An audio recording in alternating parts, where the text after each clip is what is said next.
Boa noite. Antes de mais nada, vamos nos colocar na presença do nosso Senhor, nosso Pai, pedindo a sua presença, a sua proteção, a sua inspiração e a assistência de nossa querida Mãe, Maria Santíssima, rezando uma Ave Maria. Ave Maria, cheia de graça, o Senhor é convosco. Bendita sois vós entre as mulheres. Bendito é o fruto do vosso ventre, Jesus. Santa Maria, Mãe de Deus, rogai por nós, pecadores, agora e na hora de nossa morte. Amém. Nossa Senhora das Graças, rogai por nós. Do Pai, do Filho e do Espírito Santo. Muito bem. Amém. Bom, depois de um longo inverno, retornamos às nossas apresentações e no meu caso, eu ainda estou e devo agora finalmente concluir o último pedaço aqui do livro do professor Aquino, né? Organizou em torno do tema A Teologia da Libertação. Nós vimos, no meu caso, percorrendo o livro, né? Apresentando os diversos textos, enfoques, desde do artigo produzido pelo próprio Papa Bento XVI e outros autores relevantes a respeito da teologia da libertação. E hoje nós finalizamos, é o último capítulo do livro, que na verdade não está muito claro, mas o que deu-se a entender aqui, que o professor Felipe Aquino, ele tomou conhecimento de uma publicação numa revista italiana chamada 30 Giorni, 30 dias, ou alguém levou a ele esse conhecimento, de maio de 84, então é uma edição de maio de 84, né, onde lá foram publicados 4 artigos sobre a teologia da libertação. Então essa edição foi dedicada à teologia da libertação, né, e por 4 professores estudiosos e teólogos diferentes. O primeiro deles é o professor Alberto Metol, um uruguaio, filósofo e diretor da revista latino-americana Nexo. O segundo é o professor Juan Carlos Canone, argentino, professor da Universidade de São Miguel, na Faculdade de Filosofia, lá na Argentina. O professor Alberto, o texto dele fala sobre a origem e o desenvolvimento da teologia da libertação.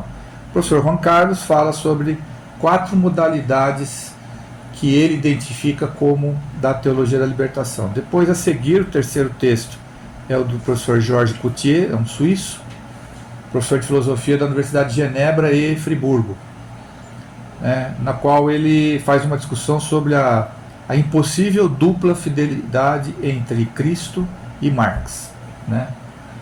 E o professor Rocco Buttiglione, como o próprio nome diz, italiano, né, obviamente, cadeira de filosofia da Pontifícia Universidade de Urbino, né, no qual ele disserta sobre o conceito do pobre proletário em Marx e uma proposta alternativa à visão do pobre, trazida pelo famoso, tão falado documento de Puebla, né, que ele aqui o defende. Bem, então nós vamos percorrer esses 4 textos rapidamente, né, começando pelo primeiro, intitulado Foi Assim que a Centelha Acendeu, do professor Alberto Ferré, da revista Nexo, onde ele conceitua as origens, né, da teologia da libertação. E ele começa dizendo que, primeiro de tudo, é importante entender que existem 2 conceitos-chave na teologia da libertação. A partir do nascimento desses 2 conceitos é que a teologia da libertação se formou. São eles o conceito dos pobres e o conceito de libertação.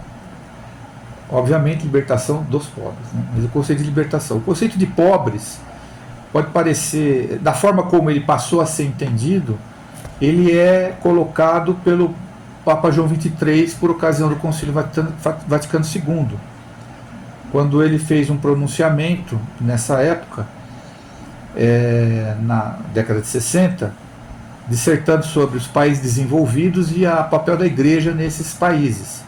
E uma frase famosa dele, que ele diz assim: a igreja é de todos, mas ela é em especial igreja dos pobres. Naquela época, essa essa colocação do Papa gerou grande repercussão no mundo católico e gerou também uma série de estudos, ações, abordagens, e foi crescendo todo um corpo de teórico dando relevância para o pobre da forma como o Papa João XXIII colocou. E o segundo conceito, libertação, é situado aqui, posicionado pelo professor Alberto, de acordo com a leitura que o professor Aquino está fazendo desses textos, ok? Então o professor Felipe Aquino, ele leu esses textos e ele, se eu entendi bem, ele está dando uma resumida neles.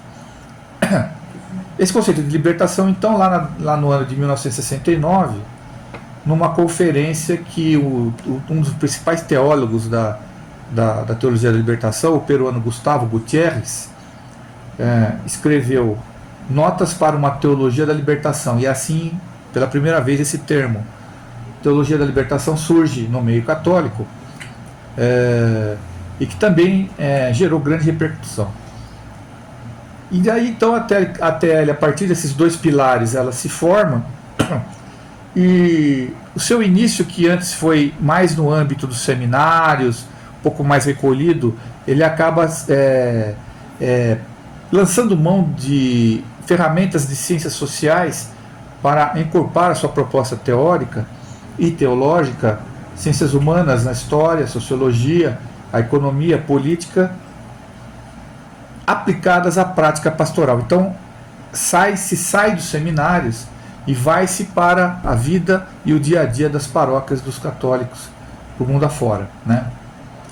Problema que o professor levanta: ao entrar em contato com as ciências humanas, esse contato que a Teologia da Libertação tem, ela passa inevitavelmente a se relacionar com uma vertente dentro das ciências humanas, que era o marxismo, que naquela época estava florescendo. E aí passa a ser utilizado o marxismo como uma ferramenta de interpretação da realidade pela Teologia da Libertação. E aí a fumaça de Satanás entra dentro começa a entrar, né?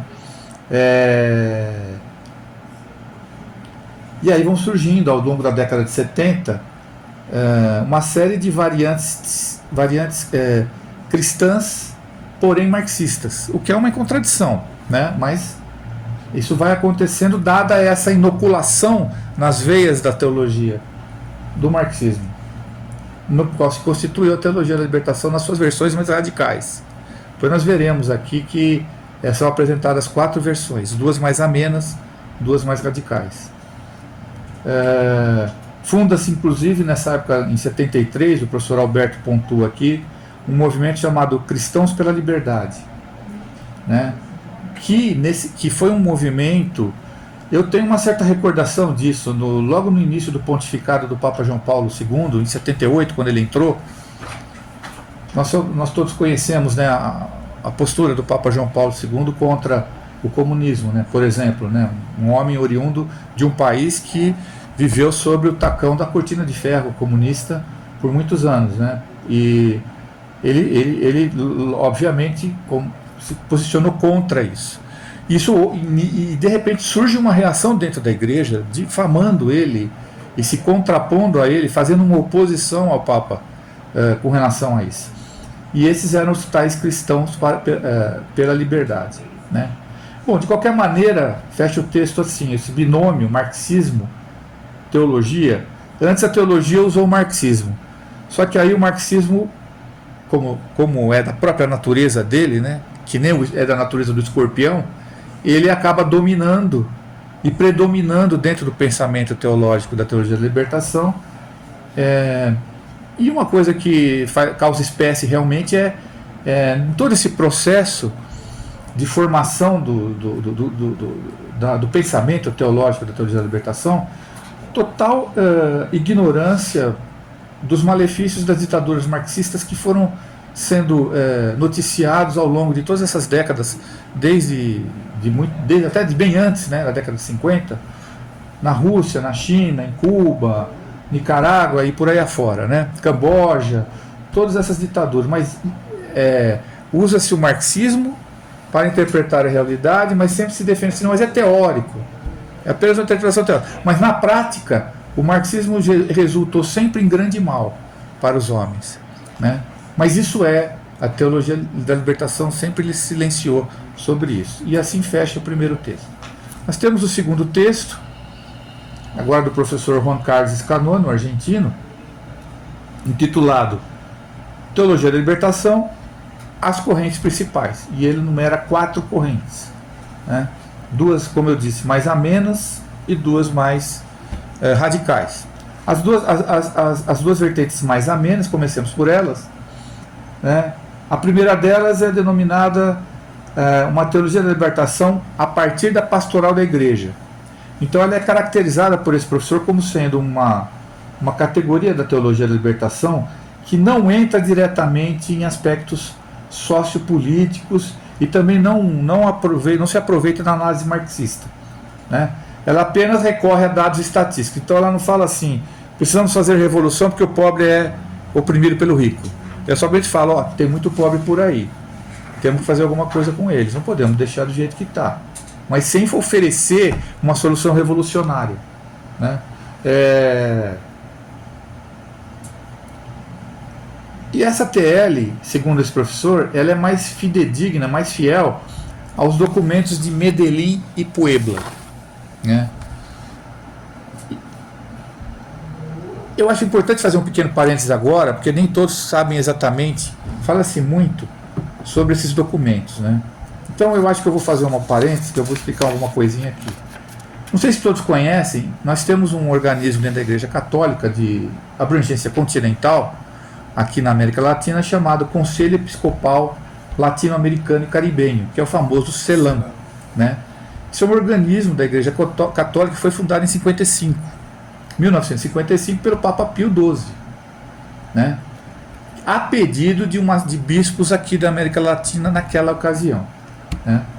O CELAM, então, ele presta serviços pelo continente de contato, comunhão, formação, essa é a proposta, né?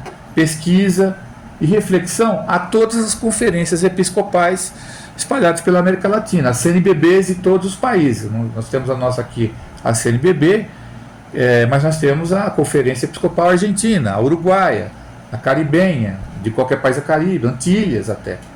Então, até o México. Então, os dirigentes desse conselho, que ele existe, tem toda uma estrutura, eles são sediados em Bogotá, na Colômbia. Eles são eleitos a cada 4 anos por uma assembleia ordinária que se reúne, né, a cada 4 anos, entre eles, e quem compõe essa assembleia? Os presidentes das conferências episcopais de todos os países da América Latina, né? Além das assembleias ordinárias que acontecem a cada 4 anos, eles também produzem, e aí que entra os documentos de Medellín e Puebla. Eles produzem, eles realizam as chamadas conferências gerais. É quase como se fosse um mini-sínodo. Então, a periodicidade dessas conferências ela é bem mais espaçada, certo? E irregular. Elas são umas reuniões gerais, né, dos bispos, na qual vai ser analisada mais a fundo a vida da igreja, né, no nosso território, né, levantando pontos positivos, negativos, deliberando alguma coisa e produzindo um documento, né, a partir do qual que depois será divulgado. Essas conferências, chamadas conferências, elas são convocadas pelo Papa. Só o Papa pode convocar essas conferências.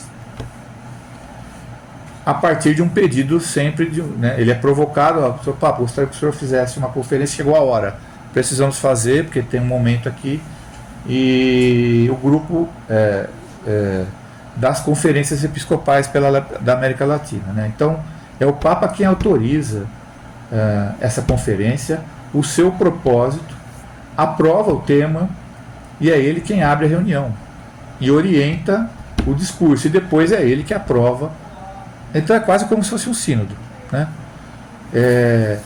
Então, até hoje só houve 5 conferências desde a existência do CELAM, né? segundo eu pude olhar aqui, né? Então, a primeira conferência geral foi no Rio de Janeiro em 55, depois teve a segunda e a terceira, são as famosas Medellín na Colômbia e Puebla no México. Creio que é no México, me parece que é, se bem que fiquei um pouco na dúvida. Depois houve uma em Santo Domingo. Oi? Não é em Guatemala. Não sei. Existe mesmo uma cidade de Puebla a 100 km da cidade do México, no México, mas... Depois teve uma em 92, olha a diferença de tempo, né? Em Santo Domingo, e a última foi em 2007, em Aparecida, que gerou o famoso documento de Aparecida também, tá? Então essas conferências são essas são mais raras.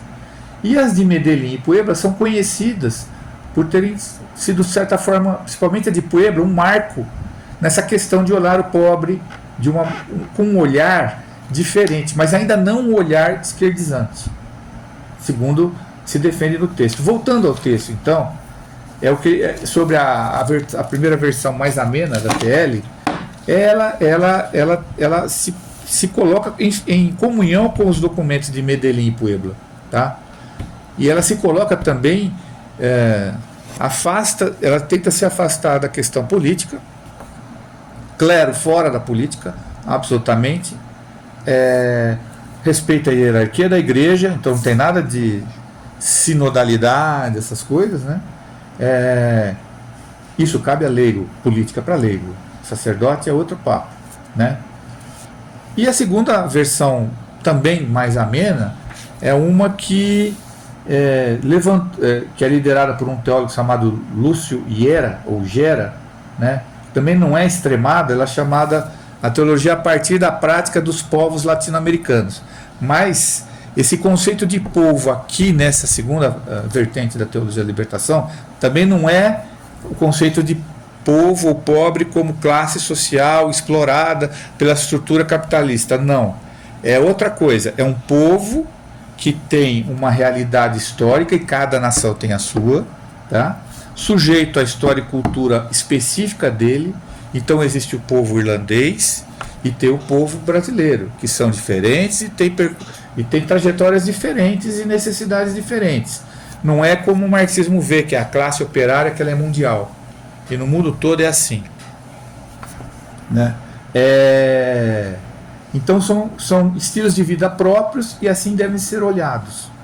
Essa foi a contribuição que essa segunda vertente. Bem, e no caso dos povos latino-americanos, a teologia da libertação, no documento de Puebla, inclusive isso parece que ficou ressaltado, é que o povo latino-americano é religioso. A religião, 500 anos de colonização, junto com evangelização católica cristã, é um elemento importante que sempre tem que ser considerado em qualquer tipo de ação e análise da igreja. Quer dizer, nós temos que preciso olhar o nosso povo como, mesmo que ainda não seja praticante, tem muita tradição de religiosidade, né? Bom, essas são as duas vertentes mais amenas. Eu confesso aos senhores que eu não tenho tido muito contato com esse tipo, apesar de a gente volta e meia ouvir, né? Não, são várias TLs que existem, né? Mas eu não tive contato com essas, não tenho conhecimento. O que chega a nós, normalmente por aí, são as duas vertentes mais extremadas, que agora eu passo a reportar aos senhores. Primeira... Eu lembro que quando você falou do primeiro documento do Cardeal Ratzinger, né? Sim, ele também comenta que existem algumas vertentes, né? Sim. Você chegou a perceber se está funcionando essa divisão? É possível que sim, mas não nessa categorização específica aqui. Aqui está bem mais definido. Eu gostaria de tomar liberdade, até essa semana aqui eu vi uma polêmica que surgiu com o Padre Zezinho, né? O Padre Zezinho, que todo mundo conhece, né? Ele tem se insurgido muito contra as críticas à teologia da libertação que tem ocorrido nas redes sociais, né?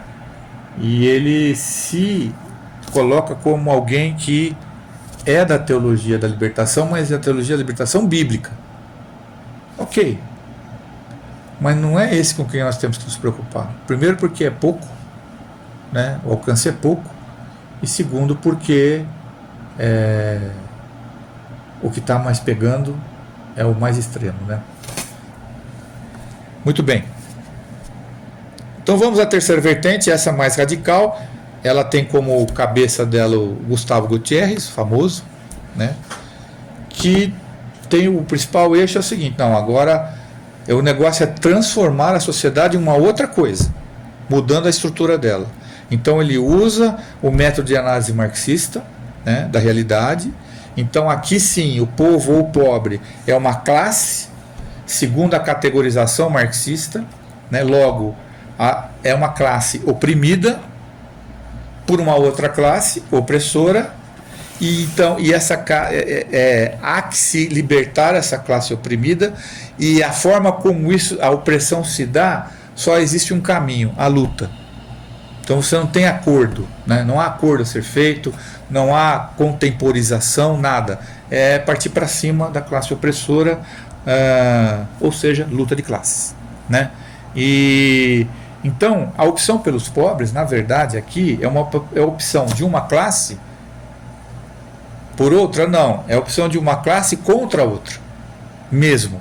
É sempre colocar ali, ó, então, na briga. Em patente oposição, onde se fala, é luta. Se fala muito em diálogo atualmente em conferências episcopais, só que a realidade é o confronto e a intolerância a nível de um tal nível de radicalização, no qual eu acredito que massas de fiéis sofram algo análogo a uma lavagem cerebral. Sim. Essa coisa do diálogo eu daria pano para muita manga, né? Mas essa vertente aqui não dialoga. Não há diálogo. Ou você faz. É aquelas coisas que a gente vê nas SEBs, aquele discurso lá que a gente ouve dizer por aí, né? E eu já vou chegar lá nos mais. Essa aqui ainda não é a pior, né? Tem a quarta e última que é a pior, né? Essa aqui só fala, ó, eu enxergo a realidade dessa maneira: tem pobre, tem rico, o rico oprime o pobre, é assim, se não lutar não vai mudar, então tem que ter luta, né? O amor exclusivo tem que ser aos pobres, aos ricos é ódio, certo? Sem discurso de ódio. Que nem eu odeio o pecado e não o pecador, não, eu odeio o rico e não a riqueza, né? Então, fatalmente, segundo o professor Juan Carlos, com esse espírito, um processo marxista sempre vai conduzir a uma sociedade totalitária e violenta, como nós vemos por aí. Não precisa ser um grande acompanhar muito a geopolítica por aí para ver, né? Você vê a ideologização, né? A vida cristã passa a se politizar, né? Então o cristão católico vai sendo puxado, sacerdotes também, para participação na política, sai a linguagem da fé, começa a entrar a linguagem de ciências sociais no discurso, nas conversas, nas pregações, nas homilias, né? A dimensão transcendental da nossa religião, que é o principal, ela vai se esvaziando, né?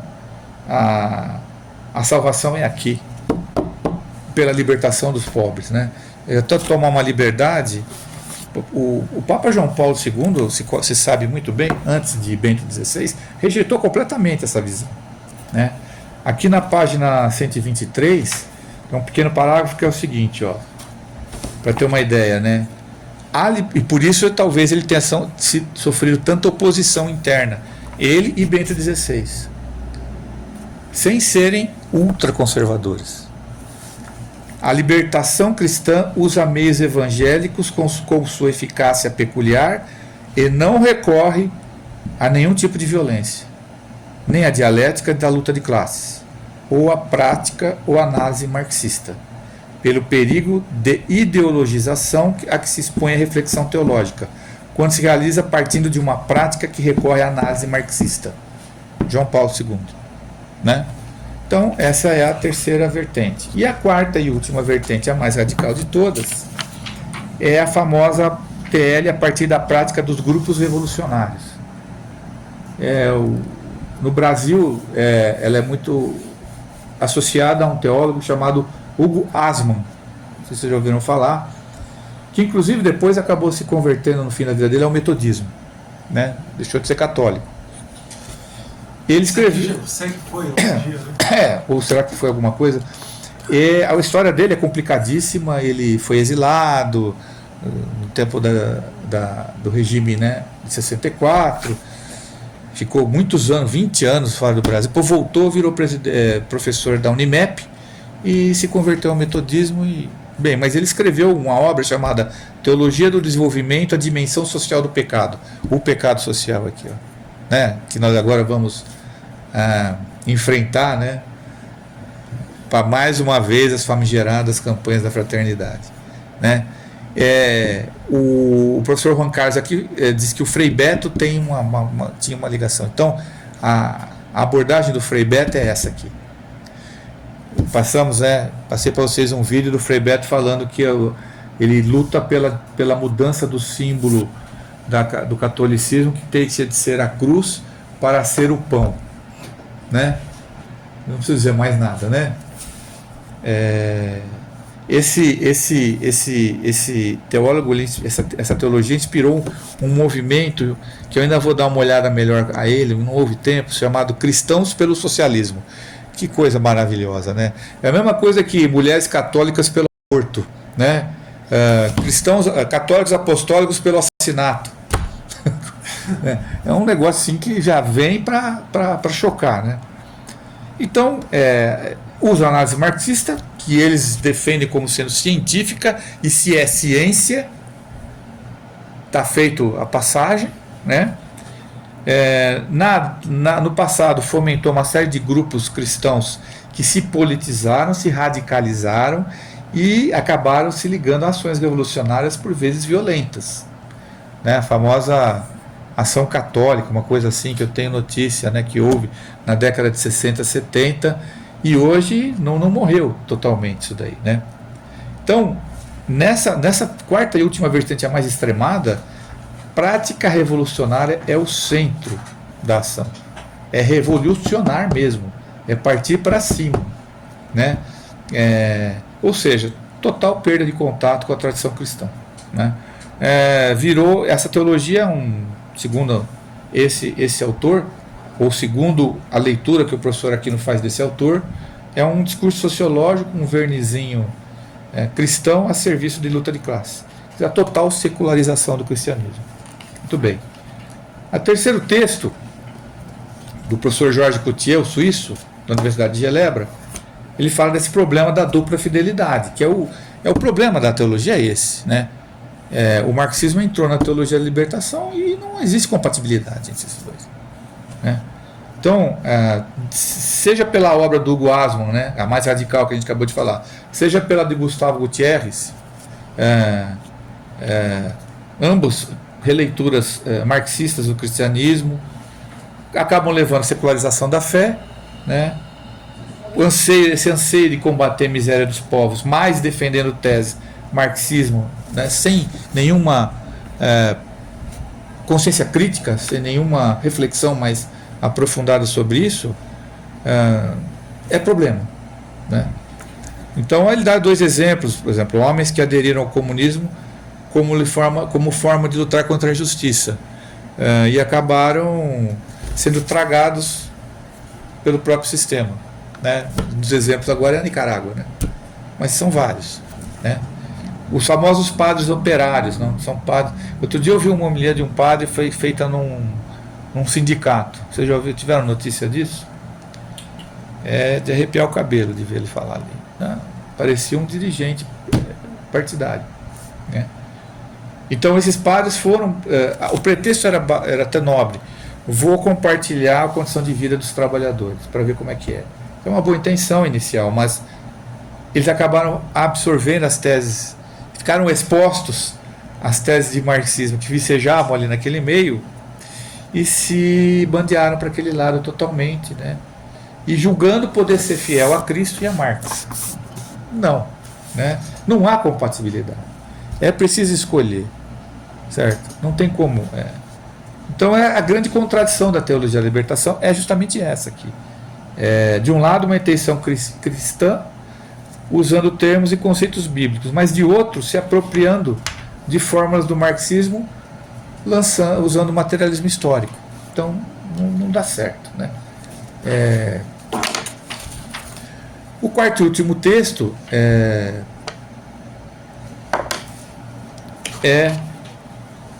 digamos assim, interessante, né? Porque, bom, então como é que fica? Voltemos à interpretação mais amena, voltemos ao documento de Puebla, que na visão, talvez do professor Aquino, e desse último autor aqui, que é o italiano, seja, se for possível, seja a teologia da libertação que presta. Só que, de novo, a gente não vê ela por aí. Mas é essa. Quer dizer, ele fala assim, olha, até ali da interpretação marxista, né, essa coisa de o comportamento dos homens é condicionado, você pode deduzir esse comportamento a partir de estrutura econômica única e exclusivamente, deixar isso de lado e recuperar o documento produzido pela Conferência de Puebla, no qual, aqui conforme eu falei lá na segunda vertente, que é o homem a partir de suas raízes culturais, né? Entender a sua consciência e o seu coração. O homem latino pobre, ele é profundamente cristão. Ele carrega uma herança de 500 anos de evangelização. Então, ele não luta pela sua classe em sentido marxista. Não é possível, a não ser que você force muito a barra, né? Mas ele luta por justiça, por dignidade, mas mesmo com alguns desvios e superstição, ele luta por isso, ele quer ter isso. E não precisa entrar com ferramenta marxista revolucionária e nada disso, né? Então é foco na religiosidade popular, olhando o homem não como um ser revolucionário, né, que precisa só ser despertado. Não, é um homem religioso, né, que vai buscar a justiça sem abandonar a fé, né? Essa é a doutrina social da igreja, inclusive, né? Sem revolução, sem ruptura com o passado, renovação e retomada de valores fundamentais cristãos que já estão dentro da gente, né? É só você ir por este lado, né? A presença de Deus na América Latina é muito forte. Olha a Nossa Senhora de Guadalupe, por exemplo, a devoção que se tem a ela, e a Nossa Senhora de modo geral, né? Então, é o quarto documento, né? E aí o professor Aquino, ele conclui, acho que aí a conclusão é dele, bem rápida, mas que na verdade ele volta a dizer, olha, esse negócio de revolução marxista fica de fora.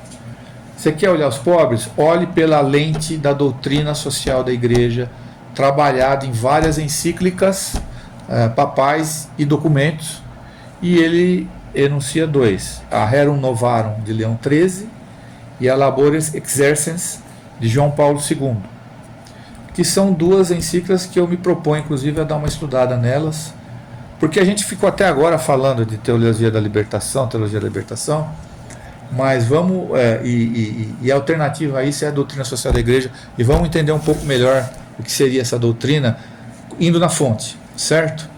Então, em resumo, a teologia da libertação é isso, é uma infiltração dentro da igreja, marxista dentro da igreja católica, acabou se tornando isso, que quase a põe a pique, mas as suas portas, né, do inferno jamais prevalecerão sobre ela, né? E uma das maiores, e segundo o Papa João Bento XVI, a maior heresia já existente na história católica. Por quê? Porque enquanto, por exemplo, a heresia do arianismo refutava que Jesus fosse Deus, então as heresias pegavam um pedaço só. O que a teologia da libertação faz? Ela pega todos os dogmas e reinterpreta eles à luz. Então ela usa a mesma linguagem, mas inoculando uma outra interpretação que vai dar a impressão às pessoas que existe piedade e caridade nisso, mas no fundo é só uma doutrinação para levar as pessoas a fazer algo que não deve ser feito. E o remédio para isso é buscar a doutrina social da igreja através dos seus documentos primordiais. Eu gostaria de tentar, se for possível, não sei se existe acesso a isso, é a minha próxima proposta aqui de estudo. E assim eu encerro, agradecendo primeiramente a Deus, nosso Pai, a Jesus, nosso Senhor, né? O Espírito Santo que nos ilumina, e a Nossa Senhora, nossa Mãe. Salve Maria e viva Cristo Rei. Obrigado.